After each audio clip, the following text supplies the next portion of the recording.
Olá, meu nome é Beatriz Vasconcelos e eu vou apresentar sobre a expressão de um anticorpo monoclonal humano anti-CD20 no formato de FVFC em células CHOCA1. A proteína transmembranar CD20 é estudada em células B devido à alta expressão em células neoplásicas e à ausência de ligandes fisiológicos que dificultariam a ligação de anticorpos monoclonais.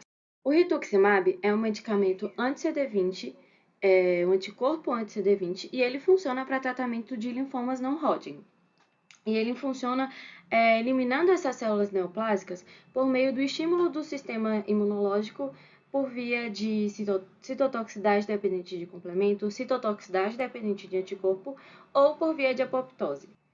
Entretanto, muitos dos pacientes eles acabam adquirindo resistência a esse medicamento após o primeiro uso, o que acaba fazendo com que a gente tenha que criar estratégias para reduzir essa homogenicidade do medicamento. E o que seria isso? Retirar a parte murina, que seria essa parte mais escura aqui do slide, e humanizar mais esse anticorpo, ou seja, fazer com que o nosso corpo não estranhe tanto esse anticorpo que está sendo colocado, né?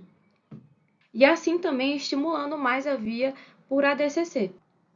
Essa técnica ela é criada por meio do phage display e esse estudo ele visa produzir anticorpos anti-CD20 em formato FVRFC em uma biblioteca combinatória humanos de Fab humanos que já existe no laboratório no vetor PCO-deltamíris em células CHOCA1, que serão posteriormente avaliados por ele.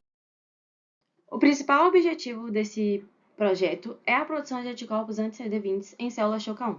Primeiramente, a gente precisa estabilizar a cultura das células de CHOCA1, pegando as células, descongelando de acordo com um protocolo pré-estabelecido e depois colocando elas em garrafas com meio de cultura estéril.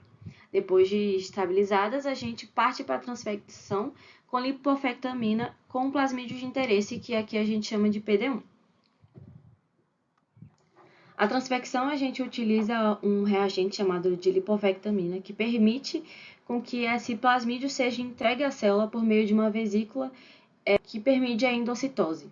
Ele tem um gene de interesse chamado NIL, que é resistente à geneticina. A gente passa por uma primeira seleção, que após a transfecção, a gente bota a geneticina nessas garrafas e apenas as células transfectadas conseguem sobreviver, já que elas são resistentes à geneticina.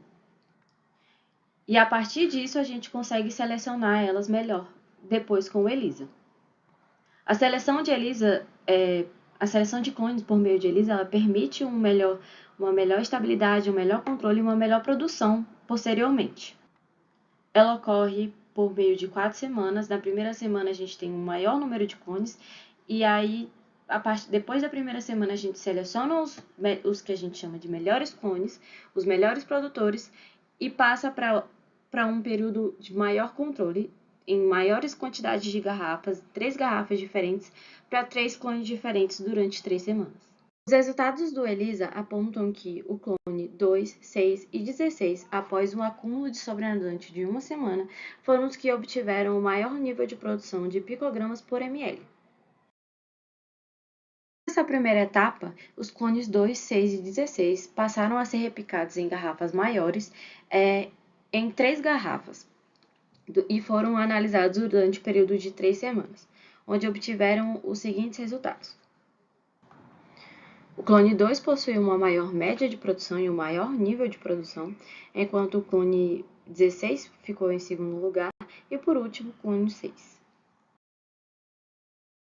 Quanto à média de produção, com desvio padrão, a gente também teve uma média que ela variou bastante, principalmente no clone 6 e no clone 2 na garrafa 3.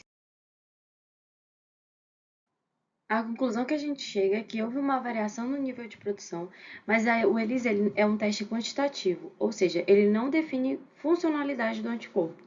Para isso, a gente precisa fazer testes de ligação, como o teste de ADCC e o citometria de fluxo, mas a gente precisa de ajuste no nível de produção e também no nível de estabilidade da produção, para assim definir caracterização e definição do perfil dos anticorpos, para melhor entendimento do funcionamento e funcionalidade deles.